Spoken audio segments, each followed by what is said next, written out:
तो हेलो दोस्तों, आज हम लोग आ चुके हैं एक और नए लेक्चर में, जो कि आज हम लोगों मैथ्स का पहला चैप्टर का आज हम लोग प्रूफ ऑफ इररेशनलिटी को देखने वाले हैं, जिसमें कि हमारा पहला स्टेप देखते हैं कि कोई भी नंबर को, कोई भी प्राइम नंबर को क्या करता है कि रूट के अंदर में डाल करके तब वो देता है क्या कि इररेशनल नंबर को हमको उसको प्रूफ करना होता है कि वो इररेशनल नंबर है।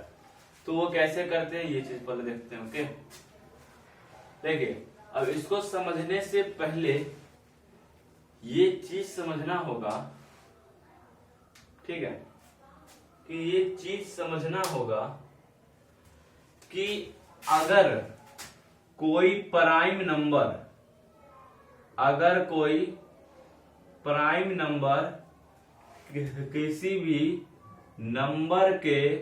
किसी भी नंबर के स्क्वायर को डिवाइड दे रहा है, तो वो प्राइम नंबर जो है उस नंबर को भी डिवाइड देगा, उस नंबर को भी डिवाइड देगा।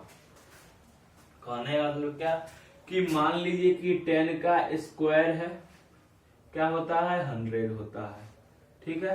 अब 10 के स्क्वायर को यानी 100 को मान लीजिए कि एक प्राइम नंबर है 5, 10 तो प्राइम नंबर नहीं है ना, एक प्राइम नंबर है 5, ये 5 जो है इसको मान लीजिए क्या कि जो है डिवाइड दे रहा है ना। तो वो ये हमारा कहता है कि ये जो प्राइम नंबर है वो जिसका ये स्क्वायर है वो उसको भी डिवाइड देगा, ठीक। नंबर तो यही कह रहा है कि किसी भी संख्या की कोई, अगर मान लीजिए प्राइम संख्या एक ले लिए 3 है ना, ये जो है 6 के स्क्वायर को डिवाइड दे रहा है पूरा, तो ये 3 जो है 6 को भी डिवाइड देगा या नहीं देगा, हमको देखने को मिल रहा है ना। मान लीजिए कि 7 जो है वो 7 के स्क्वायर को डिवाइड दे रहा है, तो 7 जो 7 को भी डिवाइड देगा, है कि नहीं। तो कोई भी प्राइम नंबर किसी भी नंबर के स्क्वायर को जब डिवाइड दे रहा है तो वो प्राइम नंबर उसको भी डिवाइड देगा। सिंपल सा, सिर्फ इतना छोटा सा चीज जो है हमको इस प्रूफ में लगने वाला है, ठीक है।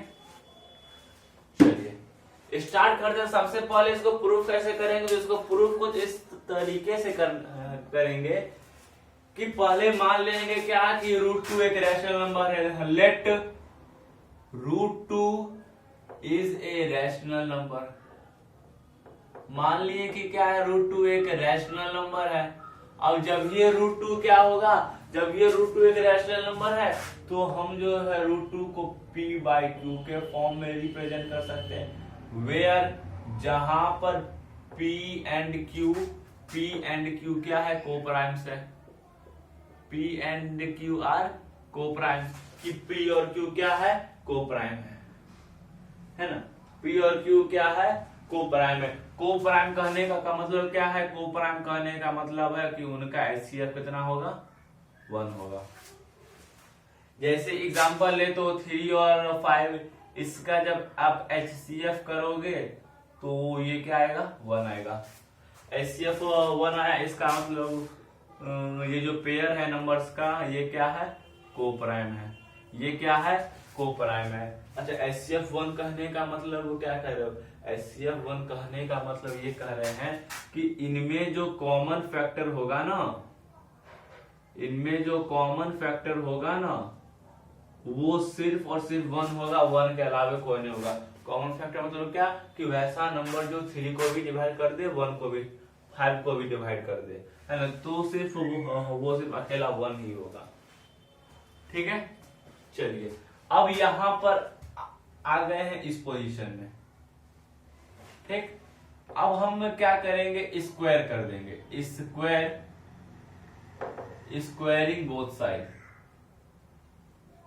कि जब हम दोनों साइड को जब स्क्वायर करेंगे तो इधर को भी स्क्वायर कर रहे हैं और इधर भी स्क्वायर कर रहे हैं। √2 का स्क्वायर कितना होगा, 2, ये आ गया क्या चीज, q², p²/q²।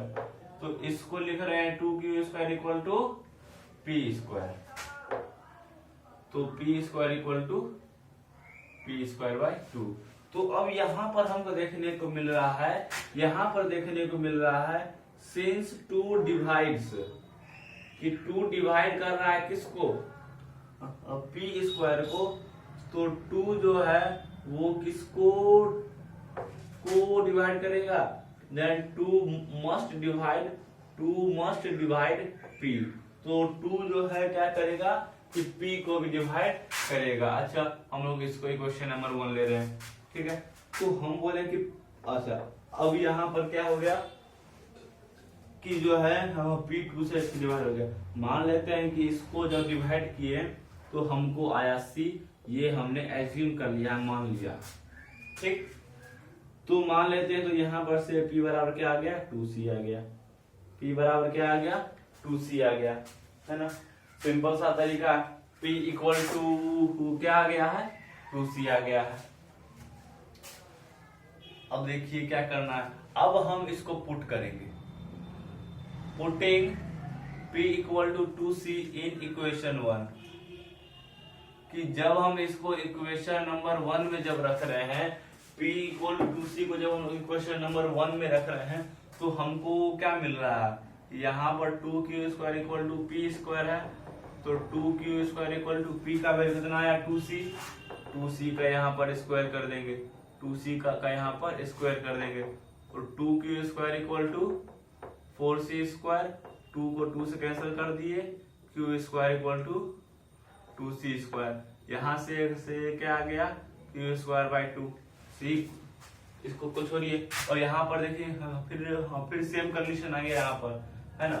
तो यहाँ पर क्या हो रहा है कि सिंस 2 डिवाइड्स q², इसलिए 2 मस्ट डिवाइड q, तो मान लेते हैं कि जब q को 2 से डिवाइड किए तो हमको आया d, तो q इक्वल टू कितना आया 2d, q इक्वल टू कितना आया 2d। अब देखिए नाउ हम जो है 2 कंक्लूजन तक पहुंचे कि एक p का वैल्यू हमको 2c आया, एक q का वैल्यू हमको 2d आया। तो here p and q are not coprimes, कि तो यहाँ पर जो p और q क्या है कोप्राइम नहीं है।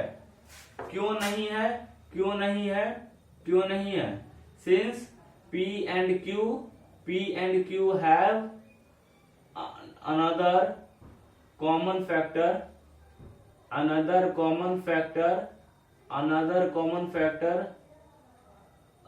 other than 1, यानी कि p और q के पास 1 के अलावे भी कॉमन फैक्टर है, तो हम इसको कोप्राइम नहीं बोलेंगे, तो इसको हम कोप्राइम नहीं बोलेंगे। जब हम p और q को कोप्राइम नहीं बोल रहे हैं, जब हम p और q को कोप्राइम नहीं बोल रहे हैं, तो हम ये कह सकते हैं कि root under two can't be represented as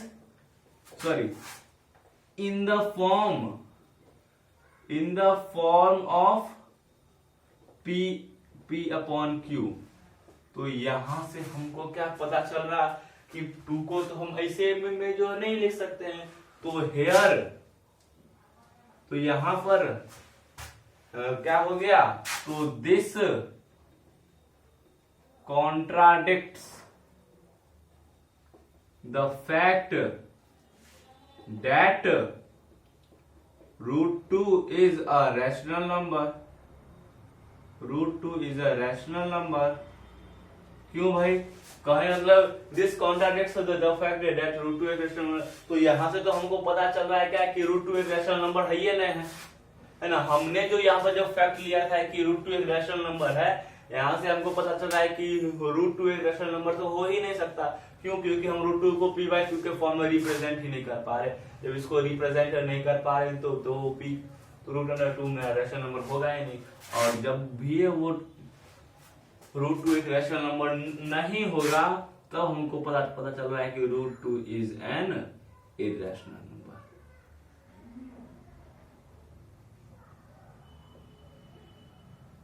यहां पर करने के बाद एक स्टेप नीचे में हेंस प्रूव्ड, खत्म। तो इतना सिंपल था, कुछ किया हमने, कुछ नहीं किया, सिर्फ एक कैलकुलेशन को फिर यहाँ पर फिर दोबारा वहीं पर आ गए, सिर्फ कैलकुलेशन था। एंड आई होप, अच्छा एक होमवर्क क्वेश्चन 2 देता हूं। पहला कि प्रूव डेट √7 इज एन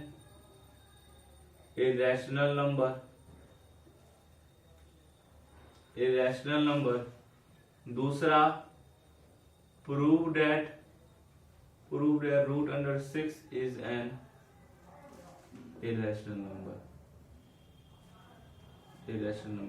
तो इसमें जो पहला नंबर जो क्वेश्चन है वो तो आसानी से हो जाएगा। सेकेंड वाला क्वेश्चन में थोड़ा सा ध्यान दीजिएगा, ठीक है। क्यों कह रहा हूं, क्योंकि यहां देखिए 7 एक प्राइम नंबर है, 7 क्या एक प्राइम नंबर है, लेकिन 6 एक कंपोजिट नंबर है।